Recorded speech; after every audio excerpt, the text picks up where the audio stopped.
Yeah. I'll let you know when I've got more updates. How you doing, guys? You remember me from last week? I'm the archaeologist. I know it's a long word, but our job is to uncover the secrets of the past. Now listen, we have already found the first piece of the map that will help us through the Book of Numbers. We got 3 more left to find. Now if you haven't figured it out already, this is a hard task. So I'm gonna need you guys to help me. Because as you can see, I'm a one-man team right now. Anyway, no time for chit chat. Let's get moving.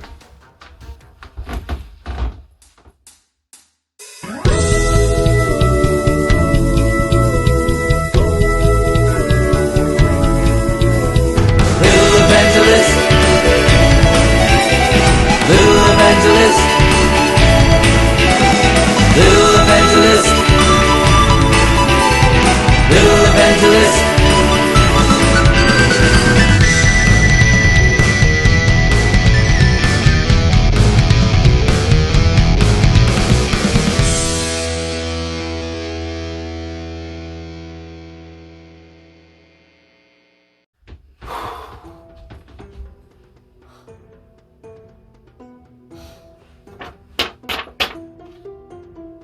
I'm not sure where.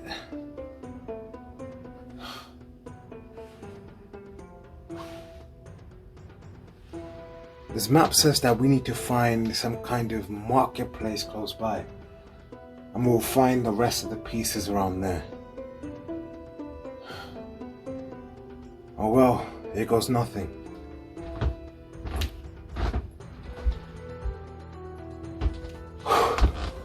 Alright, let me catch a breath. Let me tell you guys about a bit of the background of the Book of Numbers. It's about how the Israelites traveled from Mount Sinai to the wilderness of Paran until they eventually got to the plains of Moab. So as you probably figured out, it's not exactly my subject of expertise. So I think we should find someone to help us. Wait, can you hear that?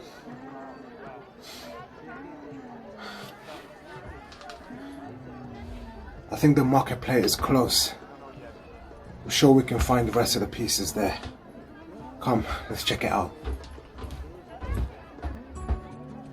Man, look at this place. The music, the food, the smells. This place is so busy. Alright, you know what? Let's head that way. By the way, don't get too close to the animals.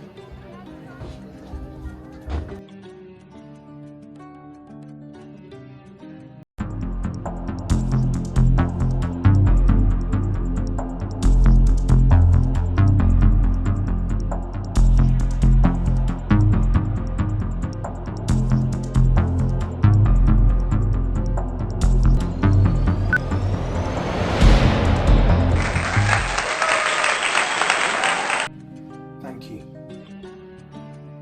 Guys, another piece of the map. Oh, that old thing? You can have it for free. It's no use to us now. But let me ask you this. Do you know the story behind it? Let me tell you. After we escaped from Egypt, Moses led us to the desert where we settled by Mount Sinai. We made a covenant with God and praised and worshipped God for freeing us. We used all kinds of instruments to do that. Can you tell?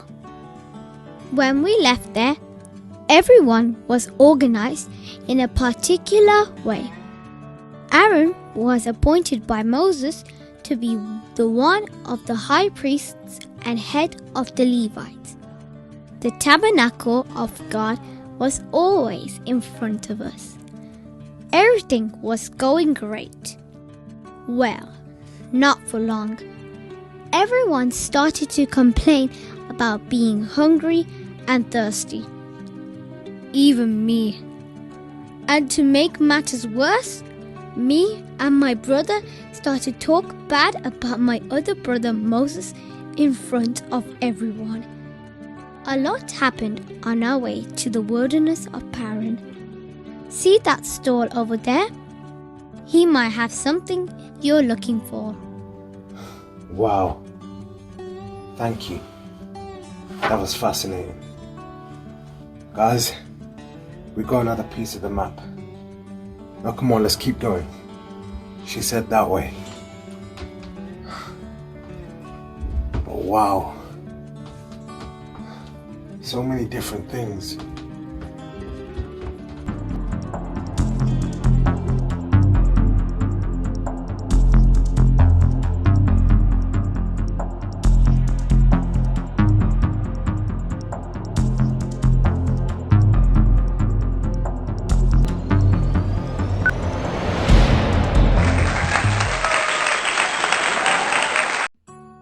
Out of all of these things, you want that old piece of paper? Let me tell you about the real treasures you see on the table. 12 spies were sent out to find the promised land and to see what the people of that place were like. We went and came back. The people living there were strong, and the others thought that there was no way we could conquer that place. But I knew that with God's help, we could claim that place to be ours. That's when fear came over the Israelites and they became rebellious. They decided to appoint a new leader and to return back to Egypt. It was a hard time for Moses and Aaron, but Joshua and I knew that the land was good, and if we pleased God, then God would give it to us. Now listen, when God saw that the Israelites didn't trust him, he wanted to destroy them all. But God heard a cry of Moses asking him to forgive the people, and because God was so merciful, he did. But those who lost trust in God never got to see the promised land, and the Israelites wandered the desert for 40 years. And that is how the story goes, but I think I might have missed a couple of things. Sorry, I'm getting a bit old. Maybe you can ask that person over there to help you with the last piece. It's getting warm out here. Snake. Oh, just let it go. That was a close one. Talking about snakes, as we travel through the book of Numbers, there's a bit in there where God tells Moses to lift up a bronze statue of a serpent so that all the Israelites can get healed. You know, that's one of the best stories in the book. The serpent represents the sin of the Israelites against God. And when God got angry, he punished the Israelites. But what he did do is he commanded Moses to build a bronze statue of a serpent that would represent their sin. But God told him that when he lifts it up, everyone that looks upon the serpent will be healed. That's a crazy story. See, the serpent that Moses raised in the desert has nothing to do with the serpent that deceived Adam and Eve in the garden. See, when Moses lifted up the serpent, it was to represent Jesus many years after that event, who would also be raised up on the cross. And everyone who looked upon him received healing from their sin. Man, there's no stopping God. But anyway, let's continue. Man, 40 years. Can you imagine that? Just shows in the tough times, you trust God. Anyway, there's only one more piece left that we need to find. I assume we just keep walking straight. Let's go.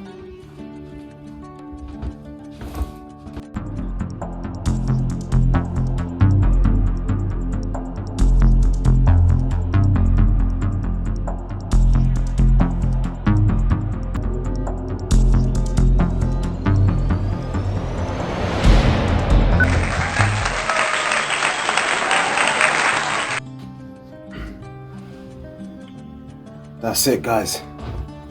We found the last piece. Man, I wonder what the story is behind this piece.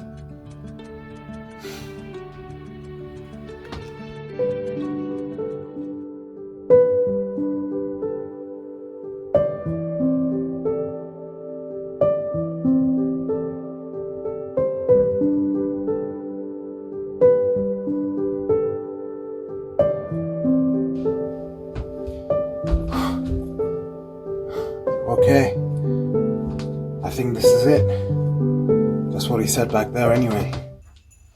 Now, my friend, my name is Valan, and listen closely. You can take whatever you need from here. I heard that you're learning about the journey of Israelites. Well, I wonder what happens at the end. The people of Moab saw the Israelites coming closer to their land, and they knew that the God of Israel was powerful. And the king of Moab had a good plan to weaken the Israelites. This is where I come into the story. People believed that Balaam had magical powers. Balaam could bless and curse those he chose. And well, the king gave him some gifts to lay a curse on the Israelites. Now, Balaam went and had a talk with God, but God was not pleased. Instead, he told Balaam not to go, and that the people of Israel were blessed people.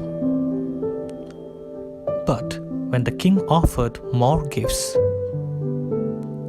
of course, Balaam couldn't resist. Balaam and his donkey made their way to the land of Moab. They are on their way to curse Israelites. When suddenly the donkey saw an angel of the Lord standing in the middle of the road, holding a sword ready to kill Balaam. But Balaam didn't see the angel.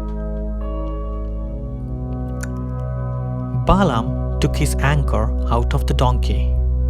Donkey, don't stop! Go faster, go! The Lord gave the poor creature the ability to talk. Balaam, why are you beating me? I haven't done anything wrong.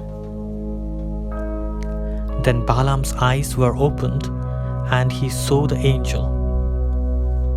Balaam fell to the ground and asked forgiveness for his intentions.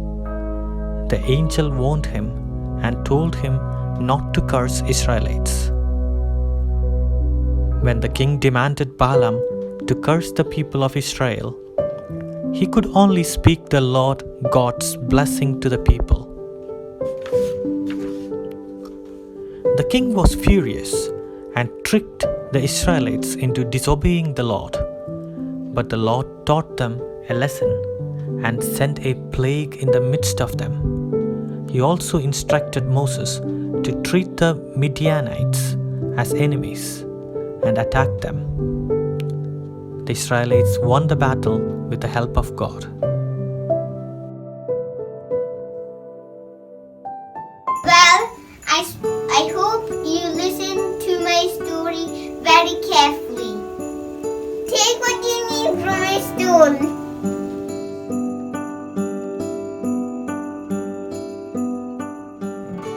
Wait, did that donkey just talk to me?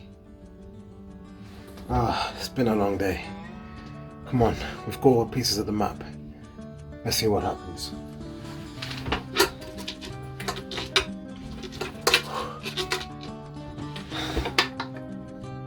Well,